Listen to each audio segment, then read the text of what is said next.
Je m'interroge ce jour sur la question de l'arnaque perpétrée par les autorités administratives dans l'organisation des festivités officielles dans ce pays. Les images du sous-préfet de Dembo, un arrondissement du département de la Benue, région du Nord, a laissé les Camerounais pantois sur les relations qui lient les autorités administratives avec les chefs traditionnels. Tous les chefs, avait-il dit ici présents, n'ont pas atteint le niveau de la contribution qui leur a été demandée. Quand c'est pour demander de l'aide, ils sont champions. Monsieur le commandant de brigade, il faut prendre le nom de ces messieurs. Vous les entendez sur procès verbal. J'ai déjà envoyé tous vos noms au préfet, au gouverneur et même au MINAT. Nous ne pouvons pas continuer dans ces conditions. Le 11 février, la fête de vos enfants, vous ne voulez pas contribuer. Le 20 mai, vous ne voulez pas contribuer. Mais vous voulez le développement. L'eau, l'électricité, avait lancé le chef de terre contre les Lawan, chef traditionnel de 3e degré.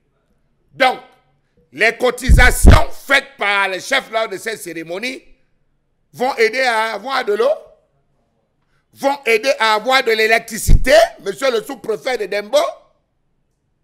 Les cotisations faites par ces différents Lawan vont-ils contribuer à apporter le développement dans ces différentes zones?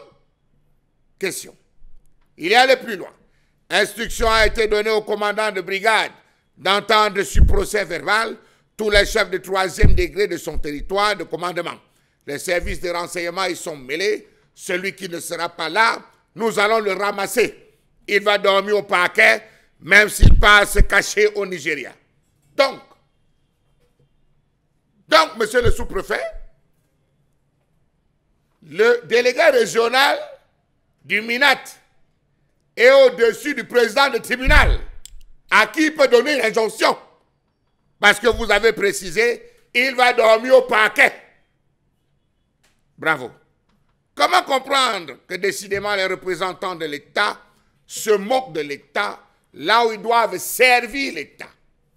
Les propos et agissements du sous-préfet de Dembo dans la région du Nord Cameroun sont d'une gravité inouïe et requièrent une intervention immédiate, bien que très silencieuse en ce moment, du ministère de l'administration territoriale, alors que le Cameroun promet l'unité nationale et le vivre ensemble. Ce représentant de l'État s'est illustré par un comportement dictatorial et méprisant envers les chefs traditionnels gardiens de nos coutumes en plein défilé du 20 mai. Il est inadmissible qu'un administrateur civil, communément appelé chef de terre, se permette d'insulter publiquement des dignitaires, les invectivant avec des remarques humiliantes et déplacées sous prétexte d'une non-contribution à la fête nationale, et ce, devant les sujets de ces Lawan. Ces déclarations sèment le doute sur l'unité nationale et sablent la confiance entre l'administration et les populations locales. De plus, la menace proférée par le sous-préfet, qui a exigé qu'on entende ces différents Lawan, est une tentative d'humiliation et d'intimidation manifeste. Comment comprendre ce discours verbalisateur d'un administrateur plein de condescendance qui laisse voir qu'il est colonialiste dans l'esprit? On se rappelle il n'y a pas longtemps, c'était du côté de Mairie, où tout un sous-préfet était allé jusqu'à fixer des montants, un sous-préfet, le sous-préfet de Mairie, qui avait exigé une aide financière obligatoire. C'était à la préparation de la festivité du 11 février.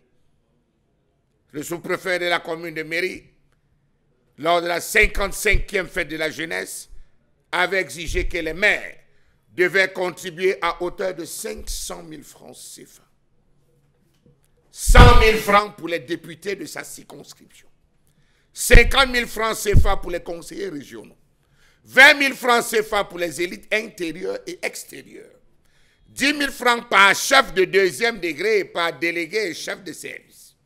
5 000 francs CFA par chef de 3e degré. Le message était on ne peut plus clair à cette époque. Il avait dit, je cite, dans le cadre du lancement officiel de la 55e édition de la fête de la jeunesse à Mairie et célébration de la dite fête, bien vouloir prendre personnellement part à la réunion irrélative que présidera M. le sous-préfet le mercredi 27 janvier 2021 à 10 h, bien vouloir se munir de sa contribution pour charge organisationnelle ou de faire un dépôt via le numéro indiqué, dont le sous-préfet de mairie avait même un numéro pour le dépôt spécial. Lorsqu'on sait que quelque temps après, le MINAT, le ministre de l'administration territoriale, avait formellement proscrit cette habitude qu'avaient développé les autorités administratives dans l'organisation des fêtes et cérémonies officielles, cela n'a pas changé. Au moment où dans ces arrondissements, les enfants sont assis à même le sol en classe, et il n'y a pas d'eau, pas d'électricité, pas d'aliments pour apaiser la famine, quelle horreur pour ce pays. Il va jusqu'à se dire que dans le cas de Dembo, les Lawal cotisaient d'habitude 10 000 francs. Sauf qu'avec l'augmentation du prix du carburant et des denrées alimentaires, l'autorité administrative est passée à 20 000 francs. Donc vous voyez que si la tomate augmente au marché, les contributions organisationnelles des festivités connaissent aussi une augmentation. Voilà donc le septentrion et ses déboires. Qu'est-ce qu'on a fait pour mériter de tels dirigeants? Où va ce pays? Et jusqu'à ce jour, le Moulinex étrangement n'a fait aucune sortie. Le Moulinex étrangement a fait passer ça en perte et profit, ce n'est pas important. Entre-temps, on a su pour Mairie, on a su pour Dembo, et à Kenzo, Andian, à Toktoro, ça s'est passé comment? Bravo au Cameroun. Vive le dialogue social. Vive le vivre ensemble. Vive l'unité nationale. Je vous remercie.